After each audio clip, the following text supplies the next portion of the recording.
ఈరోజు మనం భారతదేశ రాజకీయాల్లో గొప్ప పెనుమార్పుని తెచ్చే ఓ సంచలన నిర్ణయం గురించి చర్చించుకోబోతున్నాం.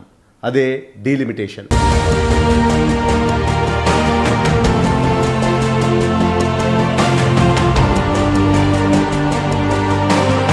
Hi hello, welcome to social fares. నేను మీ మహేష్ బొమ్మిశెట్టి. 2026లో జరగబోయే డీలిమిటేషన్ ఇప్పుడు రాజకీయాల్లో ఒక హాట్ టాపిక్గా మారింది. ఇది రాజకీయ నాయకుల ప్రధాన చర్చనీయాంశంగా నిలిచింది. యాజ్ ఏ కామన్ మ్యాన్గా కూడా మనకు దీనిపై ఎన్నో సందేహాలు ఉన్నాయి.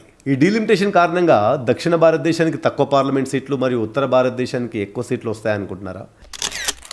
ఇది ఒక సమర్థమైన నిర్ణయమా, లేక దక్షిణాది రాష్ట్రాలకు అన్యాయం చేయాలనుకునే ప్రయత్నమా? జనాభా నియంత్రణ చేసిన రాష్ట్రాలకు తక్కువ ప్రాధాన్యత ఇవ్వడం సరైనదా?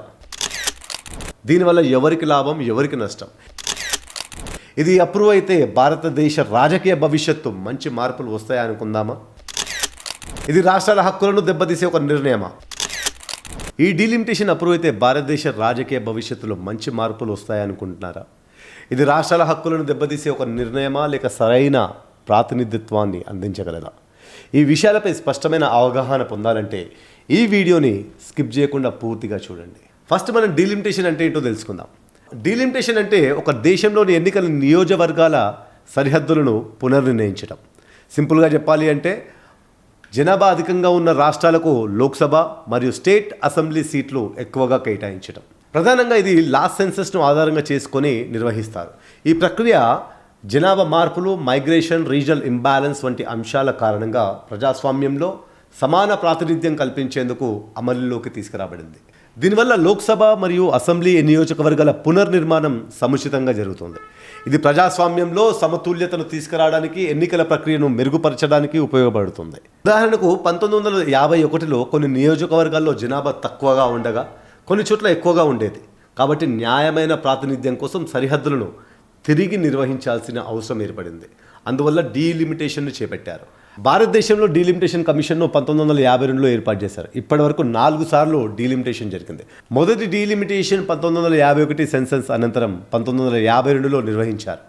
ఈ ప్రక్రియ 1952లో జరిగిన మొదటి లోక్సభ ఎన్నికల్లో న్యాయమైన ప్రాతినిధ్యాన్ని నిర్ధారించింది. అప్పుడు భారత జనాభా కేవలం 36.1 కోట్లు. లోక్సభ స్థానాలు 489 నుంచి 494కు పెంచారు, కానీ అసెంబ్లీ స్థానాలను మాత్రం పెంచలేదు. రెండో డీలిమిటేషన్ 1961 సెన్సస్ ఆధారంగా 1962 డీలిమిటేషన్ కమిషన్ యాక్ట్ ప్రకారం 1963లో నిర్వహించారు. లోక్సభ సీట్ల సంఖ్య 522గా మరియు అసెంబ్లీ సీట్ల సంఖ్య 3771గా పెరిగింది. అప్పుడు భారతదేశ జనాభా 43.9 కోట్లు.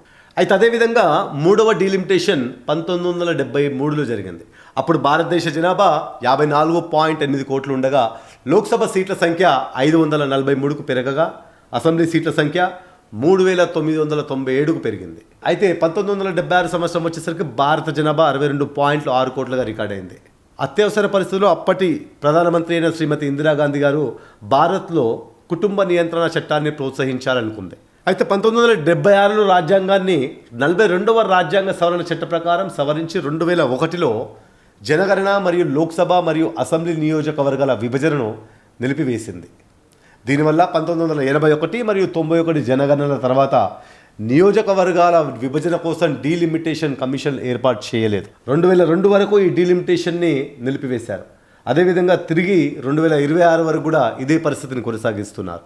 2001 సెన్సస్ తర్వాత 4వ డీలిమిటేషన్ 2002లో నిర్వహించారు. భారత జనాభా అప్పటికి 107.8 కోట్లకు చేరుకుంది. కానీ ఫ్రీజ్ కారణంగా లోక్సభ సీట్లు యథాతథంగా ఉంచి కేవలం అసెంబ్లీ సీట్లను మాత్రం 4123కు పెంచారు. జనరల్గా సెన్సస్ ప్రతి 10 సంవత్సరాలకు ఒకసారి నిర్వహిస్తారు.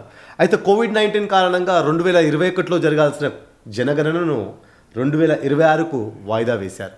అయితే భారతదేశ జనాభా 2026లో సుమారుగా 1.467 బిలియన్కు చేరుకోవడమే కాకుండా ప్రపంచంలోనే అత్యధిక జనాభా గల దేశంలో నెంబర్ 1గా కొనసాగుతుందని అంచనా. అయితే 2026లో నిర్ణయించబడిన నియోజకవర్గ విభజన దక్షిణాది రాష్ట్రాల్లో పెద్ద వివాదాన్ని రేకెత్తించాయి. కేవలం తమిళనాడు మాత్రమే కాకుండా ఇతర దక్షిణాది రాష్ట్రాలైన తెలంగాణ, ఆంధ్రప్రదేశ్, కర్ణాటక మరియు కేరళ రాష్ట్రాలు కూడా ఈ నిర్ణయాన్ని వ్యతిరేకిస్తున్నాయి.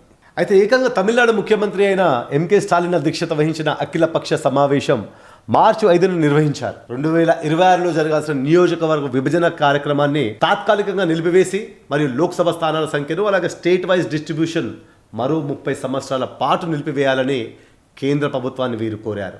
అయితే దక్షిణాది రాష్ట్రాల డిమాండ్స్ ఏంటంటే పూర్తిగా జనాభాపై ఆధారపడిన డీలిమిటేషన్ పార్లమెంట్లో వారి రాజకీయ ప్రాతినిధ్యాన్ని తగ్గిస్తుందని వాదిస్తున్నాయి.